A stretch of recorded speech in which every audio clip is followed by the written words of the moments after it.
Hi ನಮಸ್ತೆ ಎಲ್ಲರೂ ಹೇಗಿದ್ದೀರಾ? ತುಂಬಾ ಚೆನ್ನಾಗಿದ್ದೀರಾ ಅಂತ ಹೇಳಿ ಭಾವಿಸ್ತೀನಿ. ನನ್ನ ವೀಡಿಯೋಸ್ ತುಂಬ ಲೇಟಾಗಿ ಬರ್ತಾ ಇದೆ, ಸಾರಿ ಫಾರ್ ದ್ಯಾಟ್. ನಾನು ಅಮ್ಮನ ಮನೆಗೆ ಬಂದಾಗಿಂದ ಆ ಕಡೆ ಈ ಕಡೆ ಹೋಗೋದು ಮತ್ತು ಫ್ರೆಂಡ್ಸ್ ಎಲ್ಲ ಬರೋದು, ಅವ್ರ ಜೊತೆನೇ ನನ್ನ ಟೈಮ್ ಕಳೆದೋಗ್ತಿದೆ. ನನ್ನ ವೀಡಿಯೋ ಮಾಡೋಕ್ಕೆ ನಂಗೆ ಟೈಮ್ ಸಾಕಾಗ್ತಿಲ್ಲ. I am so sorry for that.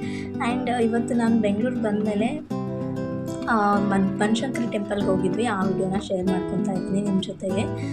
ನನ್ನ ಆಫ್ಟರ್ ಲಾಂಗ್ ಟೈಮ್ ನನ್ನ ಬೆಸ್ಟಿನ ಮೀಟ್ ಮಾಡಿದ್ದು.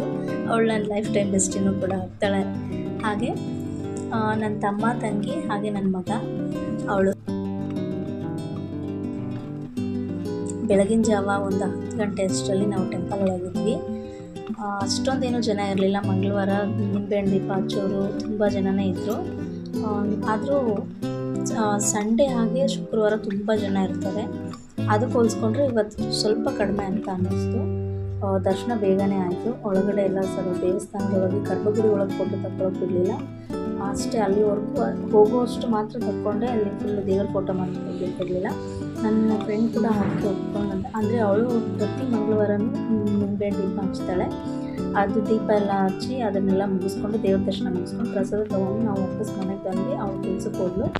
ಆ್ಯಂಡ್ ಹಾಗೆ ನನ್ನ ಮಗ ಹಸಿವಾಗ್ತಿದೆ ಅಂತಿದ್ದ. ಬಂದಮೇಲೆ ಅಮ್ಮ ಸಾಯಂಕಾಲ ಅವನಿಗೆ ಎಗ್ಗಿಂದ ದೋಸೆ ಮಾಡಿಕೊಟ್ಟು. ಈ ಎಗ್ಗು ದೋಸೆ ಮಾಡುವಾಗ ನಾವು ಆ ಎಗ್ಗು ಮಿಕ್ಸ್ ಮಾಡ್ಕೊತೀವಲ್ಲ ಸಾಲ್ಟ್ ಜೊತೆಗೆ, ಅದ್ರ ಜೊತೆಗೆ ಸಣ್ಣದಾಗಿ ಈರುಳ್ಳಿ ಮತ್ತು ಕೊತ್ತಂಬರಿ ಸೊಪ್ಪನ್ನ ಹೆಚ್ಚಿಬಿಟ್ಟು ಹಾಕಿದಾಗ ಟೇಸ್ಟ್ ಇನ್ನೂ ಚೆನ್ನಾಗಾಗುತ್ತೆ ಅಂತ ಅನ್ನಿಸ್ತು. ನಾನು ಪ್ಲೇನಾಗಿ ಮಾಡ್ಕೊಂಡಿದ್ದೆ, ಅದಕ್ಕಿಂತ ಈರುಳ್ಳಿ ಬೆರೆಸಿದ್ರೆ ಇನ್ನೂ ಚೆನ್ನಾಗಿರುತ್ತೆ ಅಂತ ಅನ್ನಿಸ್ತು ನನಗೆ. ಪೆಪ್ಪರ್ ಪೌಡರು ಮತ್ತು ಸಾಲ್ಟ್ ಹಾಕಿ ಮಾಡಿಕೊಟ್ಟಿದ್ರು ಅಮ್ಮ.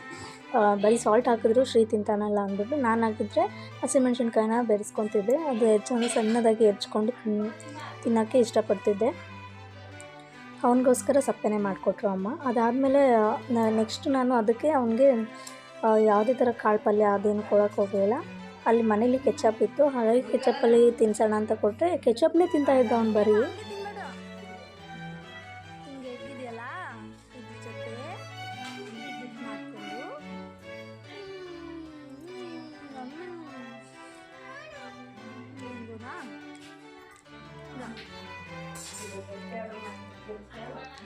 ಹೇಗೋ ಒಟ್ನಲ್ಲಿ ಅವ್ನು ತಿಂದರೆ ಸಾಕಂತ ಅನಿಸ್ತು, ಬಟ್ ಸ್ವಲ್ಪ ತಿಂದೆ.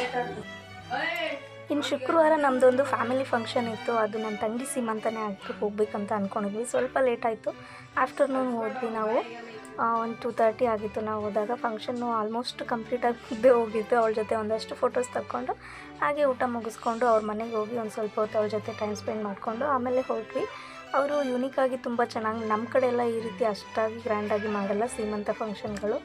ಇನ್ನು ಆ್ಯಕ್ಚುಲಿ ಗಂಡನ ಮನೇಲಿ ಮಾಡೋದಿಲ್ಲ, ಅಮ್ಮನ ಮನೆಯಲ್ಲೇ ಬುತ್ತಿ ರೊಟ್ಟಿ ಅಂತ ಹೇಳಿಕೊಟ್ಟು ಅಷ್ಟೇ ಮುಗಿಸ್ಬಿಡ್ತಾರೆ. ಬಟ್ ಇವರು ಹೊಸದಾಗಿ ಅವ್ರು ಒಂದು ಮನೇಲಿ ಮಾಡಬೇಕು ಅಂತ ಅವಳ ಗಂಡ ಇಷ್ಟಪಟ್ಟು ಮಾಡಿದ್ದ. ತುಂಬ ಚೆನ್ನಾಗಿ ಮಾಡಿದರು, ಇಷ್ಟ ಕೂಡ ಆಯಿತು ನಮಗೆಲ್ಲರಿಗೂ. ಊರಿಂದ ತುಂಬ ಜನ ಬಂದಿದ್ದರು. ಹಾಗಾಗಿ ಇಲ್ಲೇ ಇದ್ದು ನಾವು ಹೋಗದೇ ಇದ್ದರೆ ಚೆನ್ನಾಗಿರಲ್ಲ ಅಂತೇಳಿ ಹೋಗಿ ಬಂದಮೇಲೆ ಶ್ರೀಮಾ ಹಸಿವಾಗ್ತಿದೆ ಅಂದ. ಬಂದ ತಕ್ಷಣ ಏನು ಮಾಡೋದು ಅಂತ ಅಂದ್ಬಿಟ್ಟು ಮನೇಲಿ ಮ್ಯಾಗಿ ಇತ್ತು, ಸೊ ಮ್ಯಾಗಿ ಮಾಡಿಕೊಟ್ಟೆ ಅವನಿಗೆ.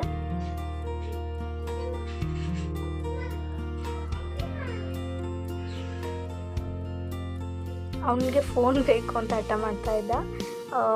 ಅವ್ನು ಮ್ಯಾಗಿ ತಿನ್ನೋದು ನೋಡಿ ಅವನಿಗೆ ಅದು ಹೇಳ್ಕೊಳಕ್ಕೆ ಆಗ್ತಾಯಿಲ್ಲ. ಸೊ ನಾನೇ ತಿನ್ನಿಸ್ದೆ. ಆಮೇಲೆ ಮುಖ ತುಂಬ ಮಾಡ್ಕೊಂಬಿಟ್ಟಿದ್ದ. ಅದನ್ನು ಕೂಡ ಅರ್ಧನೇ ತಿಂದ. ಬಟ್ ಇದನ್ನೆಲ್ಲ ಅವನು ಅಷ್ಟಾಗಿ ಇಷ್ಟಪಡ್ತಾನಲ್ಲ. ಅವ್ನು ದೋಸೆ, ಇಡ್ಲಿ ಅದನ್ನು ತುಂಬ ಇಷ್ಟಪಟ್ಟು ತಿಂತಾನೆ. ಈ ಥರದ್ದೆಲ್ಲ ಜಾಸ್ತಿ ತಿನ್ಸೋಕ್ಕೆ ಹೋಗಲ್ಲ. ಯಾವಾಗಾದರೂ ನನಗೆ ಮಾಡೋಕ್ಕಾಗಲಿಲ್ಲ ಅಂತಂದಾಗ, ತುಂಬ ಅಲ್ಲಿ ಎಲ್ಲಾದರೂ ಹೊರಗಡೆ ಹೋಗಿ ಬಂದಾಗ ತಕ್ಷಣಕ್ಕೆ ಅಂತಾಗ ಈ ರೀತಿ ನಾನು ಅವನಿಗೆ ಮಾಡಿ ತಿನ್ನಿಸ್ತೀನಿ. ಯಾವಾಗಲೂ ಮ್ಯಾಗಿ ಆಗಿರ್ಬೋದು ಈ ಥರ ತಿಂಡಿಗಳನ್ನ ಜಾಸ್ತಿ ಮಾಡಿ ತಿನ್ಸೋಕ್ಕೂ ಹೋಗಲ್ಲ.